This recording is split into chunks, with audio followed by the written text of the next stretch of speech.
Good morning, everyone. Warm welcome to you. My name is Nitin Gopal. I'm from the Mauritius Research Council, and on behalf of everyone at the Council, we're very happy to see all of you who've come up here for this event. Just to say a few words about what this is about.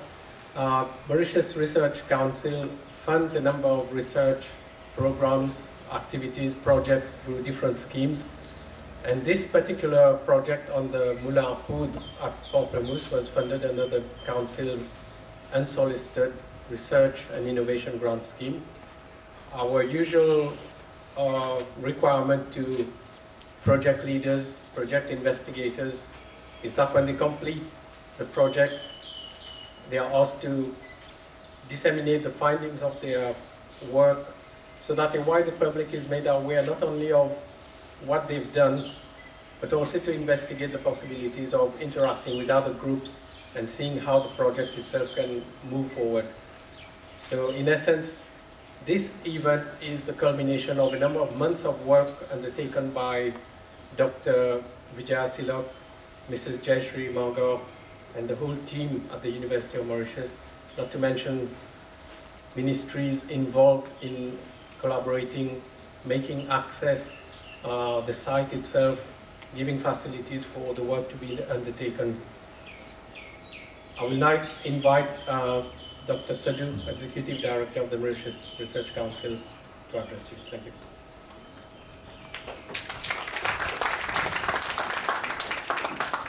Merci Nitin. Tout d'abord, a warm welcome to all of you. I know it's been a long way for some of us. And look, I do not intend to have a long speech. This is just a welcome. But I will share with you my feeling when I stepped in here ce matin à Jean-François. C'était à 9 h, and we welcome Jean-François Choumia. There's a special reason why the special advisor to the Prime Minister is here, because I think it's important that whatever we talk about today, whatever we share today, do not fall onto deaf ears. And I'm sure Jean-François tout à l'heure va nous adresser quelques mots.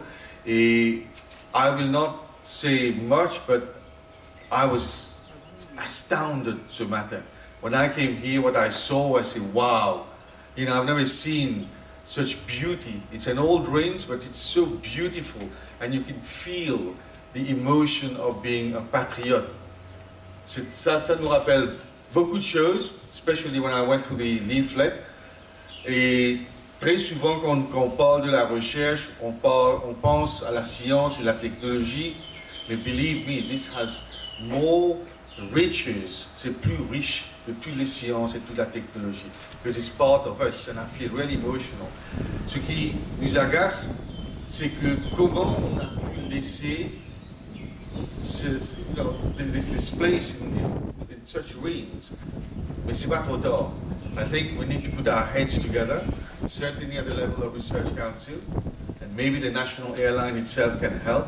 We cannot allow this place to go unnoticed. This is a unique blessing given to us, so let's take care of that. And I hope later on, Jean-François, when you say a few words, you will take this project from here. But tout d'abord, I'd like to remercier énormément le Dr. Vijaya Tilak. I think people like her, we should have thousands more, because without her, these places would not come to our mind. So later on, I'm sure we will come back to that. We will thank all those involved later on, but I'm sure I'm eager to learn about the project. But before we do that, I'd like to ask the special advisor to the Prime Minister, Jean-François, to say a few words, and then we can listen to the researchers and look forward to the findings.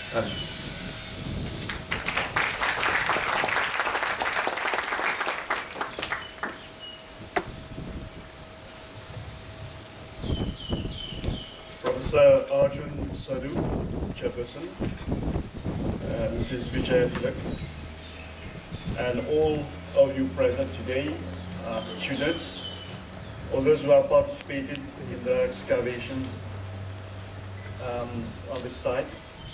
I would like first of all to thank you for inviting me. And I was not supposed to intervene, but as I've been solicited, it's not unsolicited. solicited to say a few words. So I'm very happy to, first of all, to give you my first impressions when I, like Professor Serbu just said, when we were together very early here. And I must say that, shamefully, it's the first time I'm coming on this very place.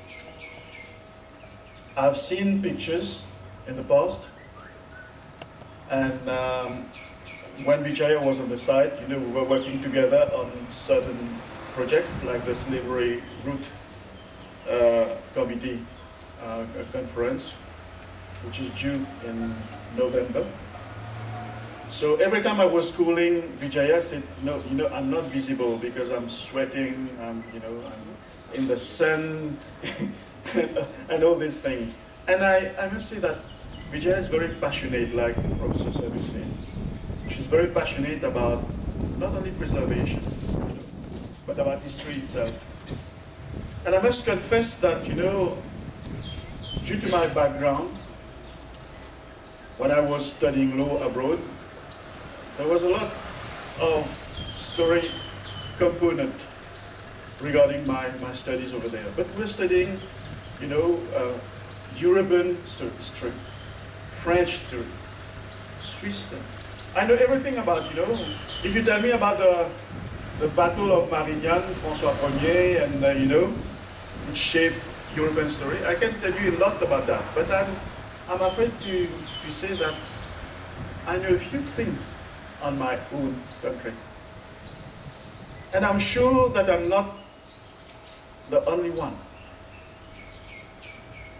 This is why I think that to understand really the country we are living in, it's not only sufficient to know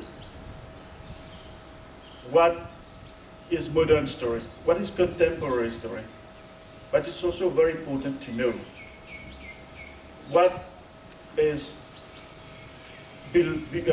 just beyond, just to know the future, to know what is the foundation of our country. Be it, you know, for certain glorious things or less glorious things. But we need to know, to be able to participate in the nation-building process. We have to know. Not just to put it under the carpet. Because whatever has been shaping our country, it's very important to know what was the reason why we are here in Mauritius from various parts of the world, to be able to know how to live together. And I say I'm coming back to this site, I'm coming back to this building. I've been able to go through the prospectus which has been given to me, not that I've snatched from the table over there. And once again, like I've been, like Professor Serbu said, I'm astounded to learn so many things, because we're working on the Slavery Museum, Professor Tilak and myself, and we expect it to come to fruition. We have so many difficulties, but that's another story. You know, sometimes when we talk about slavery, for example, we talk about miserabilism, we talk about sufferance. But then, what I've learned is that, you know, you had slaves working here. We had slaves, you know, that were participating in the process of manufacturing powder, for example, which is a very complex thing. Just imagine that, you know, you're just in the process of manufacturing powder, and there's some kind of, you know, une mauvaise préparation, une mauvaise manipulation. Mais vous n'êtes plus là.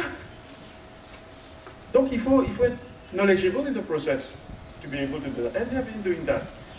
And I was telling Vijaya, you know, I'm from QPIP. That's why you had some rain before when you came here. You know, there's a street in Cupid which is Cosiniste Street. I've been there several times. There's an area health center over there. I never knew who was Cosigny before I came here today. I never knew who was Cosigny. And Cosigny was a Mauritian. And more than that, he constructed locally a device, you know, when the French they were in Mauritius, for example, you know, when Mauritius, and gunpowder was being manufactured in Mauritius, one of the unique colony, French colony where gunpowder was being manufactured. Mais quand les Français étaient là, manufacturaient la poudre, à Balaclava par exemple, ça a explosé. Cosigny est devenu, avec un procédé, ça n'a jamais explosé. Donc les Mauriciens, quelque part, il ne faut jamais tirer sur les Mauriciens. Hein? Ça a été... It never exploded. This is what has been said here. And I'm sure it's true. So, unlike French and European powder mills at the time, testifying to the success of its design. Donc quelque part, on est bon aussi, Mauriciens. Il ne faut pas trop tirer sur nous. Hein? Il ne faut pas trop. Alors, pour terminer, je voudrais, comme Arjun, je lui donne l'assurance qu'en tant que senior advisor du Premier ministre et à la tête de l'unité culturelle du bureau du Premier ministre, je lui donne l'assurance que ces propos ne sont pas tombés dans l'oreille d'un sourd et qu'aussi, avec son aide et avec l'aide de la compagnie nationale d'aviation, bien entendu, parce qu'il porte deux chapeaux, et d'autres personnes encore, nous allons pouvoir faire quelque chose de magnifique dans cette programme. Ne serait-ce que pour les artistes, Pierre et quelque part, on a parlé aussi, il faut donner vie à cet endroit. Et lorsqu'on va donner vie à cet endroit, on va s'approprier de cet espace. Je pense que cette affaire de vol de pierre, etc., la question ne se posera plus.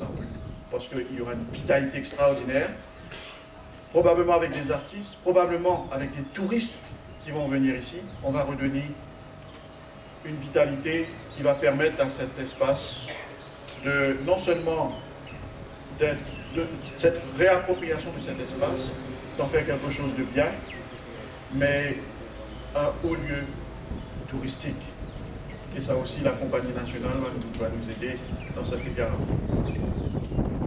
Donc, je vais à partir de ce moment, puisqu'on est aussi en train de travailler sur Port-Louis, sur le front de mer, à partir de ce moment, intégrer cet espace aussi. Si j'avais su ça avant, j'aurais mis ça dans le budget, mais malheureusement, ce sera pour le budget prochain peut-être. Mais, Dieu, merci pour cette suggestion formidable. Et donc, Vijaya, vous avez encore du pain sur la planche. Et ce sera, malheureusement, je n'aurai pas l'occasion de rester, mais ce sera pour une autre fois. Et tous ceux qui ont travaillé sur ce projet, congratulations to you. Because you are doing something which is wonderful. Le côté pédagogique, naturellement, et je parle pour les étudiants, l'histoire est quelque chose de très important. Ce n'est pas quelque chose, seulement un sujet qu'on étudie. Because we're going to know. On va se connaître soi-même. Donc, c'est d'où l'importance de ce projet. Avec ça, je vous remercie et on va continuer à travailler là-dessus et j'espère d'ici prochainement peut-être, on ne va pas mettre de date, on va pouvoir vous annoncer une très bonne nouvelle. Merci à vous.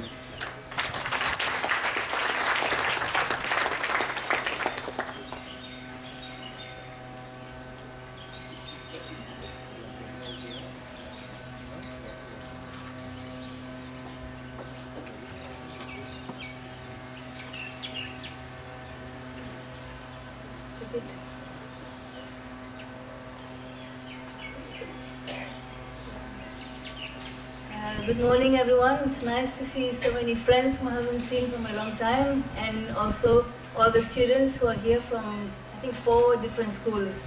I'm not going to give you a history lesson, don't worry. But just to introduce a little bit the project, I've been flattered a lot by Dr. Sadhu and Mr. Chomier, but I have to say, as always, I never work alone. It's a huge team was part of this project. Some are here today and others were not able to make it. But just before I start, I just wanted to show you this picture of the Moulin à Poudre.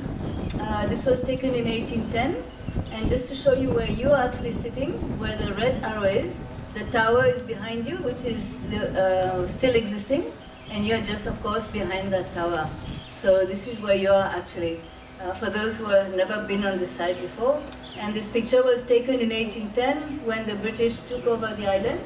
And this was one of the first places, this was the scene of a lot of activity in 1810, and a lot has been written about it, and we Mauritians, history students or students and Mauritians generally do deserve to know what happened at this site. Beautiful reenactments can be made just surrounding this history. Lindsay is here, so maybe you can contribute to that. So this is the site.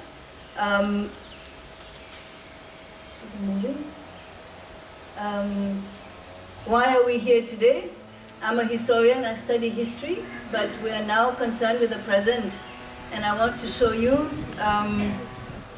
this is one extract from the photo I showed you earlier. This is an arch. This is what it used to look like on your left, 1810. And this is what's left of it. This is our heritage today. So over the years of neglect of a historic site, for me this is utterly depressing, and I know all those who have been surveying this site from very, very long ago. Jan is here somewhere. You all surveyed the site, Deva. Archaeologists, restoration architects have visited this place, and all have said this is a beautiful site, it deserves to be restored and looked after. But here we are in 2010, and the robberies are still going on. So this is quite distressing for me. So this is why we're here, to raise awareness about the site and to have, and I'm very glad to see young people here. So this is only what we have here today. The people, some of the people sitting around you, there are maybe 15 of them here today, out of a total of 65 to 70 people who are involved in the site. So the key persons, I will show you their pictures. Some of them are here. Jayashree, of course, the archaeologist. Geoffrey Summers, also archaeologist, and Françoise, both of whom are not here, unfortunately. We have the Ministry of Housing survey team, whom I'd like to thank a lot for all their work. We have the students, of course, some of whom are here. Then we had volunteers who are here. Deva Ramasomi with his metal detector, Mr. Fabien with his, I don't know how you call the equipment he had, but he helped us to uncover the four corners of the Buddhist temple. Anwar, who is sadly not here today, and Mr. Jean-Yves Leland. These are Facebook friends who helped us transcribe some of the many documents that I had to struggle through for the 18th century. So we do have, plus the whole team, the Upper Asigat Trust Fund, laborers, the board, historians there helped us. Ministry of Health, who has given us permission to survey the site. Ministry of Agro-Industry, especially the forestry services, who are here, Mr. Pesan. So we have really a huge team helping us. So to come back to the history, when I first started looking at the site some years ago, I've written part of this in French for those who don't understand English when I'm talking. What were the questions that I'd asked myself about this site? Why, for example, was there a need for a powder mill in Mauritius when there were powder mills in France producing gunpowder? Why did they even build one in Mauritius? So this is what I was thinking about. Why did they arm slaves? I mean, as Mr. Chomier said, the slaves here were working with gunpowder, making gunpowder. They were helping to produce arms, clean the arms of soldiers, etc. This was dangerous from the point of view of the colonial period, because you are giving weapons to slaves. So they must have been very trusted slaves, especially when there was a lot of paranoia about slaves rebelling, etc. Anytime they could have taken the gunpowder, the guns, and rebelled against the owners, etc. How does, in Mauritius, a small island, produce 300, 400 pounds of gunpowder, 400,000 pounds of gunpowder every year? This is an amazing feat for a small French colony with not that much resources and without much help from France itself. And then what were they doing with this gunpowder? Why did they need 300,000–400,000 pounds of gunpowder a year? And then finally I wanted to try and find out what was the role of the Moulin à Poudre generally in French colonial history. At that time the French, as you know, were battling with the British in the Indian Ocean. And what was the role of the gunpowder in Mauritius itself. Okay. I'm not going to give you a history lesson, but just to give you an idea of what started off the archaeological survey was the use of this map, which is found in the National Archives, and I have to thank the Mauritius National Archive also. I've highlighted a few just to show you the mill itself. We had a very detailed map of what was on the site in the 18th century. So the archaeologists have used this map to death, trying to locate all these structures, and with the Ministry of Housing, who created all the survey points, they were able to locate exactly what was left of this map and what had been destroyed.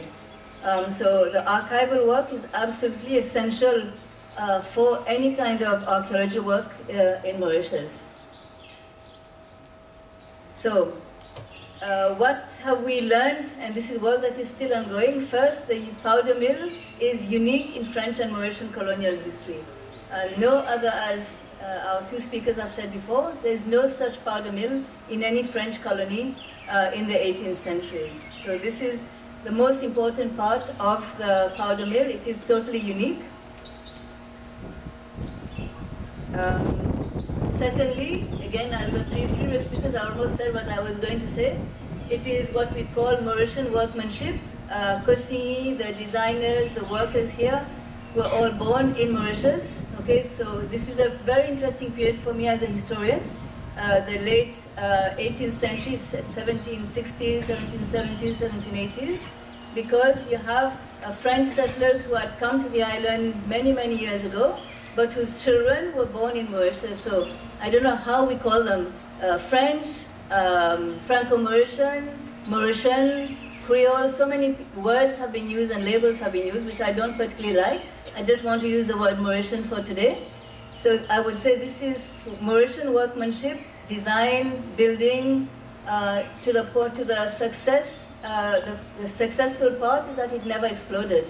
So as Cosigny himself said, this is an advancement on French, because in the French they had lots of explosions. So this is a unique thing that the Mauritian powder mill did not explode. And also it's a time when people are looking at their own identities. The period of the French Revolution. You have a distinct island identity, island consciousness emerging in Mauritius at that time. So it is historically a very interesting period to study in Mauritius at that time. Also very unique is the use of government slaves. So again, in many French colonies and other British colonies, you do not have such a large number of slaves owned by the government. So there were several thousand in the 18th century, about 3,000. And at the Moulin à Poudre, we have about 300, sometimes more, slaves living on the other side of this complex and working in the manufacture of gunpowder. So today I know gunpowder, with all the terrorist things going on, is not a good thing to study. When I was going on the web and Googling, history of gunpowder making, I was saying someone at the CIA must be saying, why is this person interested in making gunpowder? But this is a very, very interesting part of our history. So again, using slaves in a high security, the whole place was fortified very heavily, guards patrolling, etc. Now to see slaves walking in almost what we call a soldier's uniform, badges, armed, must have been quite a sight for other slaves living on the area and settlers and everybody else around. They were free to roam in the Moulin à Poudre, they were free to leave their camp, again contrary to the life of other slaves working at that time. And also very important, they were paid. So this is also quite unique. They were able to save money. Many both were released afterwards. Okay. So now also unique is the role of Mr. Cosigny. So Mr. Jean-François Chaumet can read our book next year. We're hoping to publish at least something on him. But this is, he published a whole book on the production of gunpowder in Mauritius. So he conducted many, many experiments in Mauritius, trying to look at the right measurements of charcoal, saltpeter, and sulfur. And of course, charcoal making was, he could not, of course, bring the charcoal from France or anywhere else. He actually produced it locally, experimented with several types of wood, and found out that the bois noir was the perfect charcoal to be made from bois noir. So this is not the only book he wrote. He wrote many, many reports to the French government. Some of it was adopted, some of it wasn't. Okay, but he's really a very, very important person in Mauritian history. Probably one of the most important for his intellectual work, but also as a botanist, an engineer. I mean, that he has multiple talents. So it's worth for our Mauritians and history students to know a little bit more about him. Finally, the project itself, it is a completely what we call interdisciplinary work. Historians cannot work alone. They have to work with the archaeologists. The archaeologists went and looked for the structures, dug wherever they could, helped with all the students. We needed surveyors from the ministry to come and actually put all the marks, the GPS marks, etc. We worked with architect, Ms. Françoise Summers, measuring part of the wall. Of course, she couldn't complete the whole thing, measuring the walls, etc. And all this information had to be correlated. You put all of this together. Starting off from, on your left-hand side, you see, for example, one example, the list of slaves working at the Moulin à Poudre with their numbers. Each one had a number. Then you have the archaeological work. Deva and he photographed the badges that the slaves were working, which they found at the site. So you now match the number to the document in the archives. And then today, what do?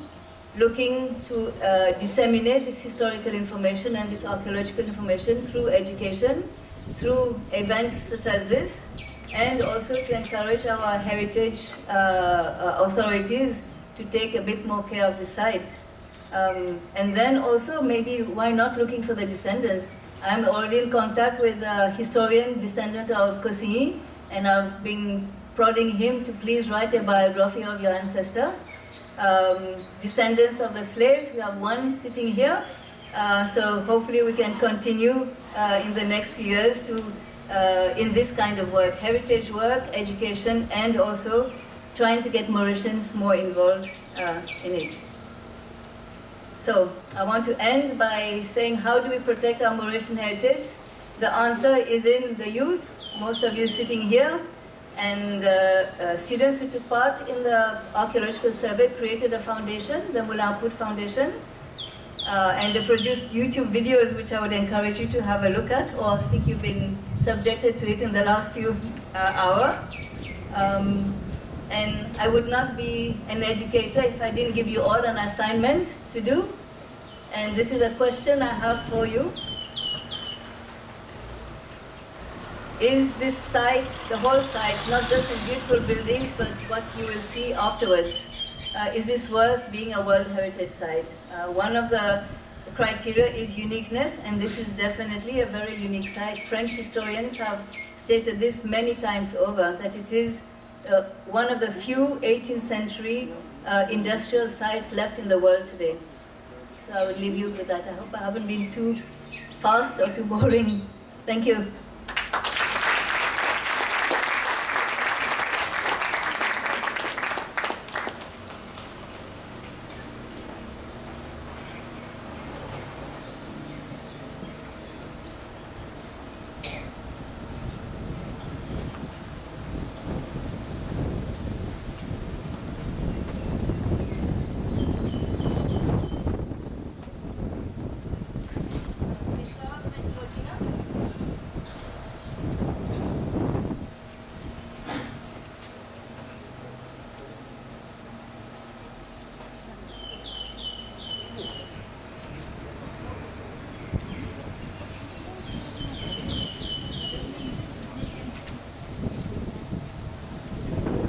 Everybody.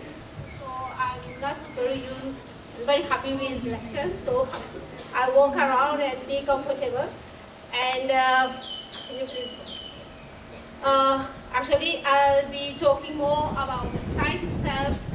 Dr. Tilak has been giving you the importance from the historical perspective. And now I think it's important to discover the site and see what is there on the site really, and maybe put a bit of pressure to think of what she just proposed. So, the site, as you know, I know this plan is not very visible for you, just to have an idea. The site is not what you see only here, these three buildings. These three buildings here, they are very beautiful, but they are British period, and the tower is French period.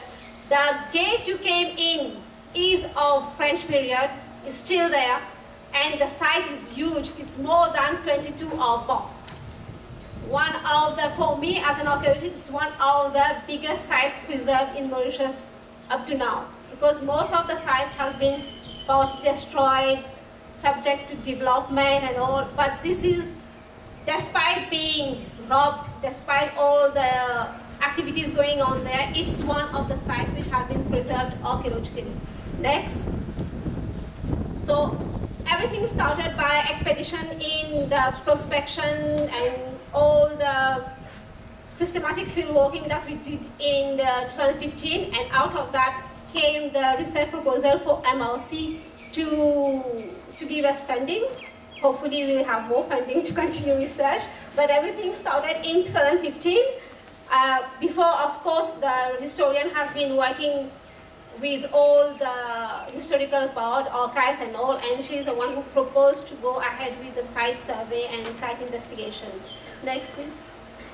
So, prospection, and as she just said, our base to go and search for things on the site was the historical maps. As doing historical archaeology, we have to combine archaeology and history. The maps are like kind of guide for us, and the map below is a 1779 plan, and the upper one is a 1785 plan. So that was of a bigger region, but we did locate Moulin à Poudre there. It was a new site after the blast in Balaklava, the Moulin à Poudre in Balaklava. But the 1785 plan is, from what we see on the site, after documenting the site, we see it's a quite complete plan of what was there and what was it. It was often in archives we saw that plans have been drawn, but of what could be there. But this was a plan drawn of what was there already, so it was quite precise, and even measurements were precise. So we had some minor details which are not there, but I think the great picture of the site itself was there. Next. So lots of superimposition with modern Google and all maps and all, and try to locate, orient ourselves, because when we came in the site for the first time trying to survey the site was huge for me.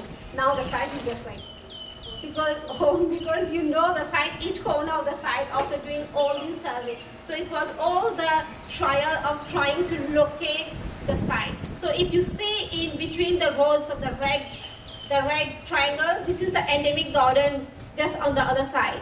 And if you see the square, the pink square on the historical plan, this is the site where we are now. And the enclosure wall is still there with lots of modification, lots of several phases of construction, but it's still there. Next, please. So all this history, but we had the survey which started in 2015, and then we started, after having the funding from MRC, we started excavation in July and August. The first season of excavation was there in 2016 November, February, March. So when we had to submit the report, we are still working on the remains that we got, so we still have a lot to do. But the mapping, with the help of Ministry of Housing, Mr. Tekman, I should really thank him, because he has been so patient with us. I expected him to be here today, but he's here. So he has been so patient and doing things beyond his contract, because he was not supposed to go and map each stone, but he did it for us. So he really detailed mapping he got for us.